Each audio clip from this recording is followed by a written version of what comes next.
কান্না। এটা বারবার এরকম এরকম করে, ডোবে আর ওঠে, ডোবে আর ওঠে।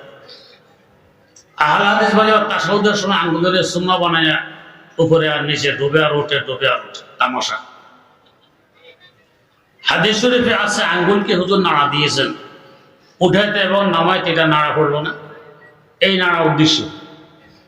ওস্তাদ না মানার দরুন যা হয় এটাকে নাড়তেই থাকে শুধু, এটা বিনয়ী হইল না। আমরা স্থির রাখি আর এক স্তর নামাজ আমাকে নিচে নামাই। 6 নম্বর, রুকুতে গেলাম আরো নিচে নামাই। 7 নম্বর, সেজদায় গেলাম আরো নিচে নামাই। যার নিচে আর নিচ নেই, আর চাইলেও আমি নিচে নামাইতে পারবো না। যেখানে মানুষ পা রাখে সেখানে নামাজে বন্ধা মাথা রেখে দিই। অহংকার অহমিকার চিকিৎসা চলতেছে, সেজদা পর্যন্ত পৌঁছতে পৌঁছতে অহংকারের চিকিৎসা হয়ে যায়। অতএব তার আত্মা এখন অহংকার থেকে মুক্ত। অহংকার থেকে মুক্ত আত্মা নিয়ে যখন আল্লাহ পাকের দরবারে বন্দা সেজদায় পৌঁছে, তখন বন্দার এই সেজদা হক দুনিয়ার মধ্যে যা কিছু আছে সব কিছু থেকে কোটি কোটি গুণ বেশি দামি। তো সাজদাতুন ওয়াহিদাতুন খায়রুম মিনাদ দুনিয়া ওয়া মা ফিহা। এই দামি সেজদাটা লাগা তখন মাটিতে পড়ে থাকতে দেন না। আমরা বাহ্যিক দৃষ্টিতে দেখি নামাজি বান্দার মাথা মাটিতে পড়ে আছে। যাদের দিব্য চক্ষু আছে তারা দেখেন এই মুহূর্তে তার মাথাটা কোথায় থাকে। আরিফ বিল্লাহ আল্লামা রুমি রহমতুল্লাহ আলাইহি মুস্তাফা শরীফে লিখতেছেন, ওই চোখওয়ালা মানুষ বজাহির সেজদাগাহ হাসে জমি বুদ, বাবাতেন সেজদা বর আরশে বরিবুদ, বাবাতেন সেজদা বর আরশে বরিবুদ। বান্দা, যদিও তুমি দেখো নামাজে বান্দার মাথা মাটিতে, সে বিশুদ্ধ আত্মা নিয়ে আল্লাহ পাককে সেজদা করেছে, দামি সেজদা আল্লাহ পাক মাটিতে থাকতে দেন না, তার মহব্বতের আকর্ষণ দিয়ে টেনে আরশে মোয়াল্লায় তুলে নিয়েছেন। সেখানে গিয়ে তার কুদরতি কদমে ঠেকাই দেন। সেজদার মূল্য এত। বাবা তেন মাসজিদা আরশে বরিবুদ। অহংকার অহমিকার চিকিৎসা নামাজের মাধ্যমে হয়, মৌলিক রোগের চিকিৎসা। নামাজ একটি মৌলিক ইবাদত, যাকে বলা হয় ইসলামের স্তম্ভ। নয় ফরজ তো আরো আছে, 17 টাকা ফরজ, সত্য কথা বলা ফরজ, পর্দা করা ফরজ, ওগুলো স্তম্ভ নয়, শাখাগত রোগের চিকিৎসা করে। নামাজ মৌলিক রোগের চিকিৎসা করে, এটা ফরজ নয় শুধু, এটা স্তম্ভ। 2 নম্বর, আমাদের মধ্যে আছে বাতাস। নাক দিয়ে গ্রহণ করি আবার ত্যাগ করি, ফুসফুসের ভিতরে বাতাস।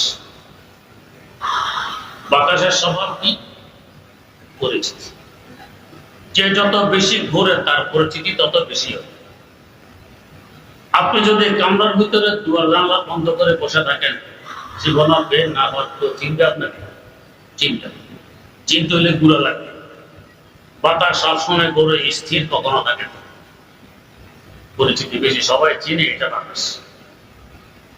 এমনকি যদি বন্দি করে রাখতে চান, ফুটবলের ভিতরে গাড়ির চাকার টিউবের ভিতরে সম্ভব হয়? এক সময় ফিস বেরিয়ে যায়, বন্দি থাকে। এই বাতাস আমার আপনার মধ্যে থাকার কারণে তার প্রভাব বিস্তার লাভ করেছে। আমরা চাই আমার পরিচিতি হোক, সবাই আমাকে চিনুক, আমাকে জানুক। আর পরিচিতি হয় সাধারণত ব্যতিক্রম ধর্মী অবস্থার কারণে। যেমন আমরা এখানে সকলে টুপি পরিহিত অবস্থায় আছি, আমাদের টুপিগুলো মাথার সাথে লেগে আছে। যদি এক ব্যক্তি এখানে আসে যার টুপির মাথার উপরের দিকে 5 হাত উঁচু, সবাই ওদিকে তাকাবো কিনা, পরিচয় পাওয়ার চেষ্টা করবো কিনা? এত উঁচু টুপির মাথা দিয়ে লোকটি কি? ব্যতিক্রম ধর্মী পোশাকের কারণে করছি। আমরা সাধারণ পোশাক পরিহিত অবস্থায় আছি। কেউ যদি সোনালী রঙের জরিমরি লাগাইয়ে পোশাক পরিহিত অবস্থায় এখানে আসে, সবাই ওইদিকে তাকাবো কিনা, পরিচয় পাওয়ার চেষ্টা করবো কিনা? ব্যতিক্রম ধর্মী পোশাক। এই পরিচিতির চিকিৎসার জন্য আল্লাহ দিয়েছেন হজ। পরিচিতি একটি মৌলিক রোগ, আর তার জন্য চিকিৎসা করা হজ, এটাও মৌলিক একটি বিধান ইসলামের। হজের মধ্যে ব্যতিক্রম ধর্মী কোনো পোশাক নেই, কথা নেই, কাজ নেই, সব সমান। সকলের জন্য এহরাম অপরিহার্য, 2 টুকরা কাপড়ের সাদা কাপড়। এই নয় যে আমি ধনী, আমার এহরাম হবে কোট প্যান্ট টাই, তুমি গরিব, তোমার হবে কাপড়ের কাপড়, এটা এখানে ঠিক না। বুলিয়া হবে কি বলি, লাব্বাইক আল্লাহুম্মা লাব্বাইক লাব্বাইক লা শারীকা লাক লাব্বাইক ইন্নাল হামদা ওয়ান নি'মাতা লাক ওয়াল মুলক লা শারীকা লাক। এই নয় যে আমি রাজা, আমার বলি একরকম হবে, তুমি প্রজা, তোমার বলি আরেক রকম হবে, এটা এখানে ঠিক না। কাজও হবে, তওয়াফ সবাইকে করা লাগবে, সাড়ি সকলকে করতে হবে, মিনা মুজদালিফা আরাফার অবস্থা সকলের জন্য একই। সেখানের অবস্থা হবে কি সফে করে হো গয়ে মাহমুদ ইয়াস, एक ही सफ में खड़े हो गए महमूद इयास, न कोई बंदा रहा और न कोई बंदा नवाज, न कोई बंदा रहा और न कोई बंदा नवाज। কোনো ভেদাভেদ নেই। আজ আফসোসের হাতে পশ্চিমা বিশ্ব তথা আমেরিকা, ইউরোপ, পুরা পৃথিবীতে মানবাধিকার প্রতিষ্ঠার বন্ধুরা বিজয়ী, যারা মানবাধিকার প্রতিষ্ঠা করে। আমাদের দেশের মানবাধিকার দপ্তর বলতে চায়, নিজের দেহে অহরহ মানবাধিকার লঙ্ঘন হচ্ছে, এটা দেখে না, আমাদেরটা নিয়ে মাথা নেয়। এখনো তাদের দেশে শ্বেতাঙ্গদের গির্জা ভিন্ন, কৃষ্ণাঙ্গদের গির্জা ভিন্ন। সাদা চামড়াওয়ালাদের গির্জায় কালো চামড়াওয়ালাদের প্রবেশ নিষেধ, মারামারি। কিন্তু আলহামদুলিল্লাহ আজ প্রায় ১৫০০ বছর যাবৎ ইসলাম আমাদের কাছে। এই ১৫০০ বছরের মধ্যে একটি ঘটনা দেখাইতে পারবে যে কোন সাদা চামড়াওয়ালা ব্যক্তি কালো চামড়াওয়ালা ব্যক্তির সাথে ঝগড়া লিপ্ত হয়েছে যে তুমি কালো চামড়া নিয়ে আমার পাশে নামাজে কেন দাঁড়ায়? একটি ঘটনা। ধনী হোক গরিব হোক, রাজা হোক প্রজা হোক, সাদা হোক কালো হোক, এক সফে দাঁড়ে আমরা আমাদের মাওলাকে শিখে। আমাদের শান হলো একই ही सब में खड़े हो गए महमूद इयास, एक ही सब में खड़े हो गए महमूद इयास, ना कोई बंदा रहा और ना कोई बंदा नवाज। এরপর দোষ আমরা মানবাধিকার লঙ্ঘন করি এর প্রতিষ্ঠা। ফিলিস্তিনে পারে না মানবাধিকার প্রতিষ্ঠা করতে, আমাদের দেশ নিয়ে মাথা নেই। হজ আমার পরিচিত চিকিৎসা করে, একটা মৌলিক বিধান দিনের ইসলাম। তবে প্রত্যেক বস্তু দ্বিমুখী হয়, চাইলে ভালো কাজও ব্যবহার করা যায়, চাইলে মন্দ কাজও ব্যবহার করা যায়। একখানা ছুরি কোরবানির দিন কোরবানির পশুর গলায় বিসমিল্লাহ আল্লাহু আকবার বলে চালিয়ে দিলে ইবাদতটা সওয়াব। আর এই ছুরি কোনো মানুষের গলা চালিয়ে গুনাহ হয়। একই ছুরি ভালো কাজও ব্যবহার করা যায়, মন্দ কাজও ব্যবহার করা যায়। 2 ব্যক্তি মসজিদে প্রবেশ করেছে, উভয়জনের কাজ এক, মসজিদে প্রবেশ। একজনের নিয়ত আল্লাহকে সিজদা দিয়ে আল্লাহকে রাজি খুশি করে, আরেকজনের নিয়ত মুসল্লিরা সিজদা গেলে পিছন থেকে জুতা নিয়ে পালাবে। প্রবেশ তো উভয়জন করেছে, কিন্তু একজনের প্রবেশ ইবাদত, আরেকজনের প্রবেশ গুনাহ। যে হজ পরিচিতির চিকিৎসার জন্য আল্লাহ পাক দিয়েছেন, চাইলে পরিচিতির উপকরণ হিসাবেও ব্যবহার করা যায়। দেখা যায় কেউ হজে যাওয়ার সময় পুরো ফটো নেটে কিংবা পত্রিকায় দিয়ে আমি সপরিবারে হজে যাচ্ছি, আপনাদের কাছে দোয়া প্রার্থী। ফিরে আসার পরে আবার আপনাদের দোয়ায় হজ করে আমি ফিরে এসেছি, আপনাদের কৃতজ্ঞতা প্রকাশ করি। দোয়া চাওয়ার কৃতজ্ঞতা প্রকাশের আর জায়গা ছিল না। তার মানে আমি এখন থেকে আল হাজ। একজন বড় নেতা এক বক্তব্যে বলেছেন, মানুষ একবার হজ করলে তাকে আলহাজ বলা হয়, আমি 2বার করেছি, আমাকে কেউ আলহাজ বলে না, আমার বড় দুঃখ। ইন্না লিল্লাহি ওয়া ইন্না ইলাইহি রাজিউন, বড় দুঃখ। এক বেটা জিজ্ঞেস করে আরেক বেটাকে, ভাই আপনার কি নাম? আমার নাম আলহাজ সমদ আলী। হে আবার জিজ্ঞেস করতো আপনার কি নাম? আমার নাম নামাজি আবিদ আলী। কি নামাজি? ভাই আপনার জীবনে একবার হজ করেছেন, আলহাজ লাগাইতে পারলেন, আমি দৈনিক 5 বার নামাজ পড়ি, নামাজি লাগাইতে পারবো? এই জন্য নামাজি আবিদ। যে হজটা এখন ব্যবহার করতেছি পরিচিতির উপকরণ হিসেবে। এ ব্যাপারে আমার 2টি শের আফসোসের সাথে পড়ি। কাবা पे गया जहाँ की ख्वाहिश न गई, काबा पे गया जहाँ की ख्वाहिश न गई, ज़मज़म में पिया दर में ये आतिश न गई, ज़मज़म में पिया दर में ये आतिश न गई, काबा पे गया बुत की मोहब्बत न गई, ज़मज़म में पिया किब्र नबुव्वत न गई, ज़मज़म में पिया किब्र नबुव्वत न गई। জগতের শ্রেষ্ঠতম ফজিলতপূর্ণ জায়গা কাবা শরীফে পর্যন্ত পৌঁছে, এখনো অহংকার অহমিকা পরিচিতির চাহিদা বিসর্জন দিতে পারলাম। জমজমের নয় শ্রেষ্ঠতম পানীয় বস্তু পান করে আসলাম, যার ফজিলত হাউজে কাউসারের শপথ থেকেও বেশি। ইমাম আল আসর হযরত শাহ আনোয়ার কাশ্মীরি রাহিমাহুল্লাহ তাআলা মেরাজের রাত হাতিমে কাবা নিয়ে রাসূল আকরাম সাল্লাল্লাহু আলাইহি ওয়াসাল্লামের বুকের হাট সাফারি, তার দিলার কলব বের করে জমজমের পানি দিয়ে ধুয়ে মুছে আবার আপন জায়গায় ঠিক করে রাখা। যদি হাউজে কাউসারের শরবতের ফজিলত বেশি হইতো, ওইটা এনে ওইটা দিয়ে তার কলব মোবারক ধোয়া হইতো। এই ফজিলতপূর্ণ পানি জমজম পান করে আসলাম, এখনো আমার অহংকার অহমিকার আগুন নিভাইতে পারলাম। জমজম মে পিয়া কিব্র নবুওয়াত না গই। 3 নম্বর আমাদের মধ্যে আছে মাটি, পানি। চোখে পানি, নাকে পানি, মুখে পানি, ঘামে পানি, প্রস্রাবে পানি। পানির স্বভাব কি? পানির স্বভাব হলো আর কুচা পোস্তে ইস্তে আবা যা রাওয়া, আর কুচা করতে দবা আজা রাওয়া। যেখানে নিচু জায়গা পাবে পানি সেখানে গিয়ে হাজির হবে, এটা আমার দখলে। নাক আমি গলাবো, নেতৃত্ব আমার জন্য, আমার দখলে থাকে। বান দিয়েও বাধা দিয়ে রাখতে পারবে। বান দিলে হয় বান ভাঙবে, না হয় ছিদ্র করবে, না হয় চুয়ে চুয়ে হলো নিচু জায়গায় গিয়ে আসবে। এটা বলে নেতৃত্বের চাই। আমার আত্মার মধ্যে পানি থাকার কারণে তার প্রভাব বিস্তার লাভ করেছে। আমরা চাই নেতৃত্ব দিবে একমাত্র আমি, এক দেশ এক নেতা।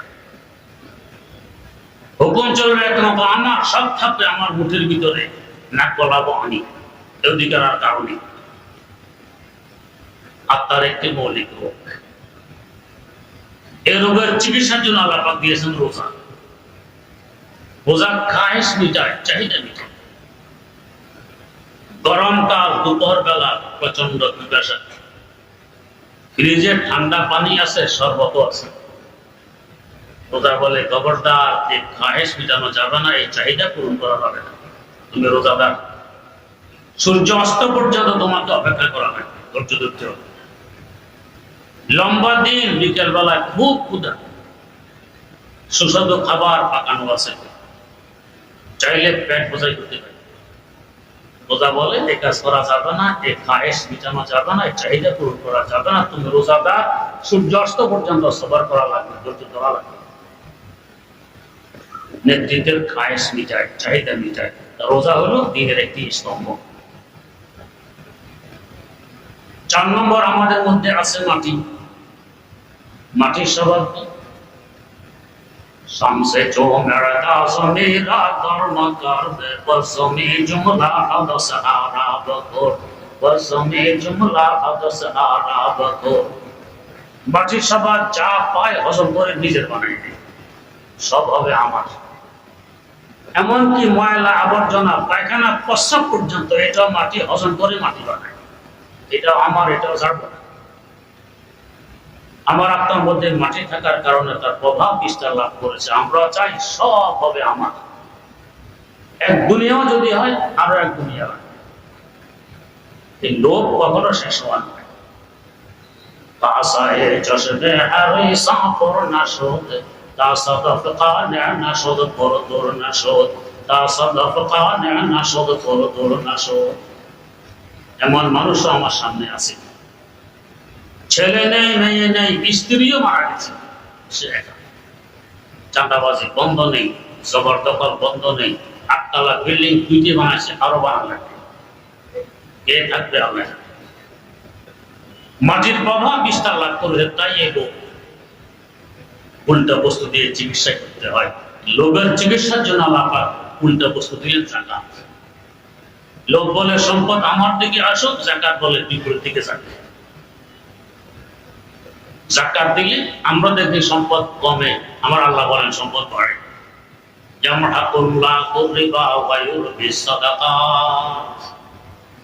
সুদ সম্পদ ধ্বংস করে দেয়, যাকাত সাদাকা সম্পদ বাড়ায়। এর পাশাপাশি যাকাত হলো মালের ময়লা, যাকাত দিয়ে দিলে বাকি মাল পরিষ্কার হয়ে যায়, শান্তি হয়ে আনে। ময়লাযুক্ত খাবার ভক্ষণ করলে শান্তি না অশান্তি? অশান্তি, পেট নষ্ট হয়। পরিষ্কার খাবার খেলে এটা শান্তি, শক্তি হয়। যাকাত যদি আদায় না করি সম্পদ অপরিষ্কার, ব্যবহার করলে অশান্তি আসে। যাকাত আদায় করলে ময়লা চলে গেছে, সম্পদ পরিষ্কার, শান্তি বয়ে নিয়ে আসে। এর সাথে বাকি সম্পদ আমার আল্লাহ হেফাজত করে, এটা যাকাতের বৈশিষ্ট্য। যাকাত দিলে সম্পদ সংরক্ষিত থাকে। শাইখুল হাদিস আল্লামা জাকারিয়া রাহমাতুল্লাহ আবদিতি নামক কিতাবে লিখেছেন, ভারতবর্ষের দ্বিতীয় বৃহত্তম মাদ্রাসা সাহারানপুর মাদ্রাসা। মাদ্রাসার কেশিয়ার ছিলেন একজন দিনদার, মুত্তাকি, পরহেজগার, আমানতদার মানুষ। লেখাপড়া কেমন ছিল? তিনি কথা বলার সময় ফাঁকে ফাঁকে বলতেন আল্লাহকে ফজল সে, আল্লাহর মেহেরবানি। আমরা বলি এটা কথার বাক্যা। কেউ কথা বলার সময় ফাঁকে ফাঁকে বলে বুঝতে পারলেন তো কথা, কেউ বলে বুঝাইতে পারলাম তো কথা, কেউ বলে বুঝেছেন তো কথা, কথার বাক্যা। আল্লাহ বান্দা ফাঁকে ফাঁকে বলতেন আল্লাহকে ফজল সে। একদিন সকালে মাদ্রাসায় এসে ওস্তাদের সামনে বলতেছেন আজ রাত তো আল্লাহকে ফজল সে, আল্লাহ কা গজব হো গয়া। সবাই হেসে থাকে।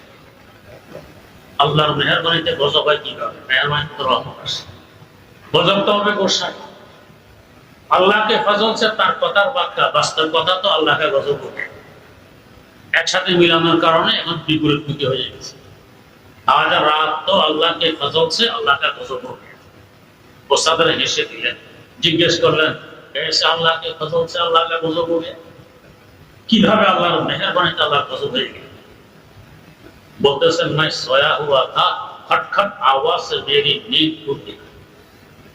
আমি ঘুমিয়েছিলাম, খটখট আওয়াজে আমার ঘুম ভেঙে যায়। ঘুম ভাঙার পর দেখি 4-5 জন মানুষ আমার ঘরের ভিতরে আলমিরার তালা ভাঙার চেষ্টা করতেছে, মানে চোর। এই পরিস্থিতিতে আমরা কি করতাম? চোর চোর বলে দিতাম চিৎকার। আল্লাহর বান্দা চিৎকার দিলেন। যদি চিৎকার দেওয়ার সাহস আমরা নাও পেতাম, বলতাম ভাই এরা আমি গরিব মানুষ, এত কষ্ট করে আলমারি ভাঙলে কষ্টই সার হবে, এটার ভিতরে কিছু নেই। কিন্তু আল্লাহর বান্দা বললেন কি, আরে ভাই এটার ভিতরে তো আমার টাকা আছে, মাদ্রাসার টাকাও আছে, এলাকার বহু লোকজনের আমানতের টাকা আছে, মানে ভিতরে টাকা বোঝায়, জানাই দিলেন। এরপরে বললেন কি, अलबत्ता ये ताला नहीं तोड़ेगा, তবে এই তালা ভাঙার নয়। তোমাদের আব্বাকে যদি ডেকে নিয়ে আসো, এটা ভাঙবে না। কেন? इसलिए कि मैं ज़कात अदा किया करता। এই জন্য যে আমি জাকাত আদায় করি, আমার মালের হেফাজত আমার আল্লাহ করবেন, তোমরা কালা বান্ধি করবে। এই কথা বলে আমি আবার ঘুমিয়ে চোর ঘরে রেখে কোন সাহসে আমার আল্লাহর উপর কি আস্থা, ইমান কত মজবুত।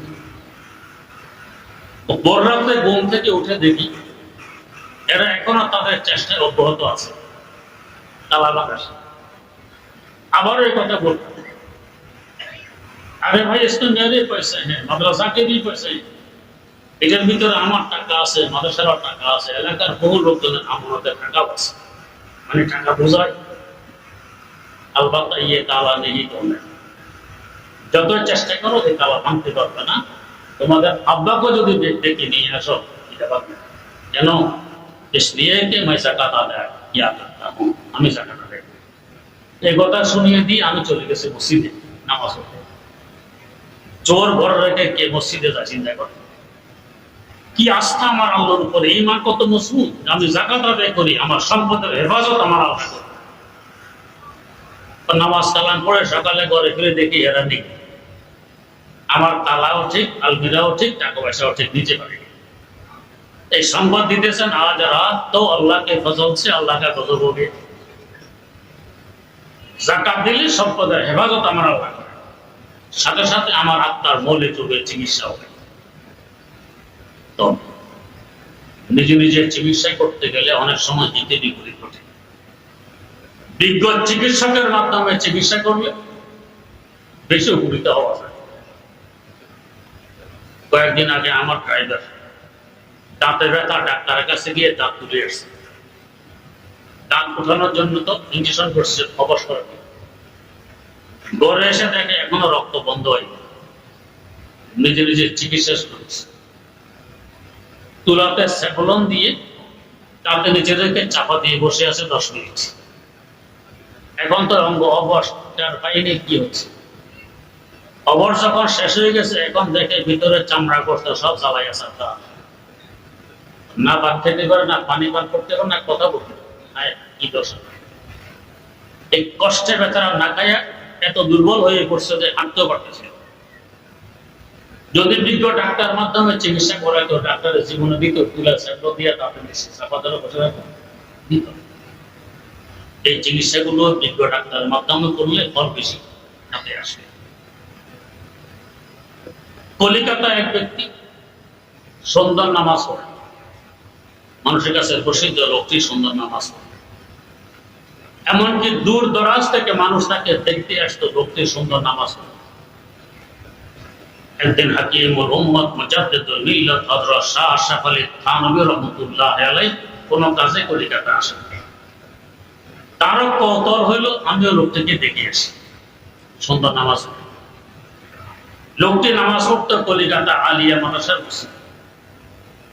হযরত থানভী মসজিদে আসলেন। হযরতকে দেখে ইমাম সাহেব সাহস পাচ্ছিলেন না যে নামাজ পড়াবে। বাধ্য হয়ে হযরতে 2 রাকাত নামাজ পড়ে। নামাজ শেষ হয়ে সুন্দর নামাজওয়ালা ব্যক্তি করতেছে, মানুষ বলা বলি করে আমি সুন্দর নামাজ পড়ি, এই আওয়াজ আমার কানেও বাড়ি যায়। দূর দরাজ থেকে মানুষ আমাকে দেখতে আসে, এটা আমার নলেজে আছে। মাওলানা আশরাফ আলী থানভী আমাকে দেখতে আসে না। তবে আজ যে তিনি 2 রাকাত নামাজ পড়লেন, এই 2 রাকাত নামাজ যদি তিনি আমাকে দিতে রাজি হন, আমার সারা জীবনের সকল সুন্দর নামাজ তাকে দিয়ে দিই। কেন 2 রাকাতের এত দাম?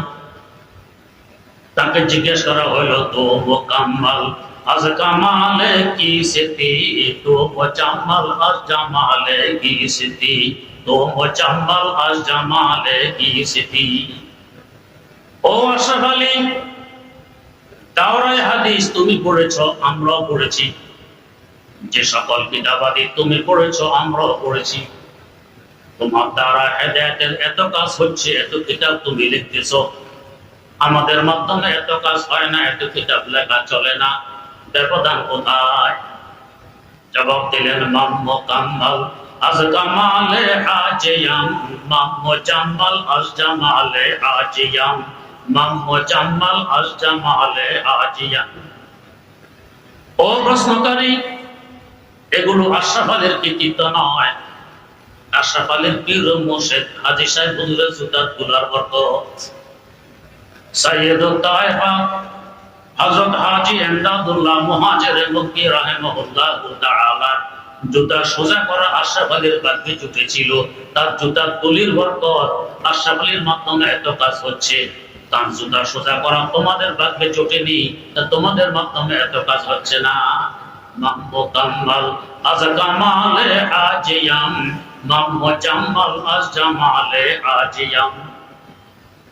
বিজ্ঞ ডাক্তার আল্লাহওয়ালার মাধ্যমে তার পরামর্শ ক্রমে যদি এই ইবাদতগুলো আঞ্জাম দিয়ে যায়, ফল অনেক বেশি হাতে আসে।